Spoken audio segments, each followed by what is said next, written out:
నమస్తే అండి అందరికీ. Welcome to MB kitchen. Muharram నెలలో చేసే చోంగే చేస్తున్నానండి.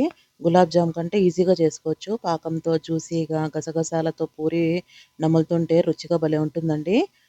చేసే విధానము: ఇక్కడ మైదా పిండి 300 గ్రాములు తీసుకున్నాను. ఇందులోకి ఒక చిటిక సాల్ట్ వేసుకొని, అలాగే కొన్ని పాలు పోసుకొని, ఒక 3 స్పూన్లంత నెయ్యి వేసుకొని, నీళ్లు పోసుకొని చపాతీ పిండిలాగా గట్టిగా కలిపి పక్కన పెట్టుకోవాలి. ఒక అర్ధగంట నానితే బాగా వస్తాయి అన్నమాట పూరీలు.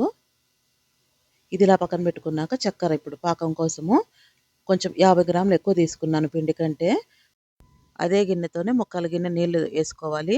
యాలకుల పొడి, కుంకుమ పువ్వు వేసి జస్ట్ ఉడికిస్తే చాలండి. పాకం అవసరం లేదు. ఎందుకంటే మళ్ళీ చల్లారే కొద్దీ పూరీల మీద చక్కెర తేలుతుందనమాట. ఇప్పుడొచ్చేసి పిండి చపాతీ ముద్దల్లాగా చిన్న చిన్నగా తీసుకొని సాధ్యమైనంత వెడల్పుగా రుద్దుకోవాలి. అన్ని రేకులు రుద్దుకొని పక్కన పెట్టుకోవాలి.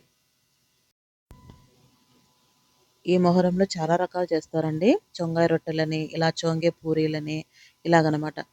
ఇలాగన్నీ రుద్దేసుకున్నాక ఒక బౌల్ తీసుకొని, ఒక స్పూన్ మైదా పిండి, ఒక స్పూన్ బియ్యపు పిండి తీసుకోవాలి.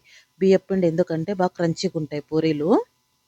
ఇందులోకి ఓ 2 స్పూన్ల నెయ్యి వేసుకొని పేస్ట్‌లా కలిపేసి, ఇందాక మనం రుద్దుకున్నాం గదా రేకులు, దాంట్లోకి ఒక్కొక్కటి ఇలా ఒక స్పూన్ ఏసుకుంటూ, ఒకదాని మీద ఇలాగంతా అప్లై చేసుకోవాలి. ఇలాగంతా అప్లై చేసుకొని ఇంకొక రేకు పెట్టాలి. మరి దీని మీద కూడా ఆ పేస్ట్ ఏస్తూ మరి అంతా చుట్టూరా అప్లై చేయాలి. ఎక్కడ గ్యాప్స్ లేకోకుండా. ఇలాగన్నీ వేసుకుంటూ లాస్ట్ రేకుకు మాత్రం ఇప్పుడే ఏయకూడదు పేస్టు. అంతా రుద్దుకోవాలి. ఎందుకంటే కర్రకు అంటుకుంటుందనేసి చెప్తున్నాను. ఇలాగంతా రుద్దుకున్నాక ఇంగ ఈ పేస్ట్ ఏసేసి మొత్తం అంతా అప్లై చేసి చుట్టుకోవాలి. చుట్టుకొని బాగా టైట్‌గా చిన్న మనకు కావాల్సినంత పీసులుగా కట్ చేసుకోవాలి. ఇలాగనమాట. కట్ చేసుకున్న పీసుల్ని చాలా స్మూత్‌గా ఒత్తుకోవాలి. మరి బలంగా రుద్దినామంటే గిన పూరీలు పొంగవు.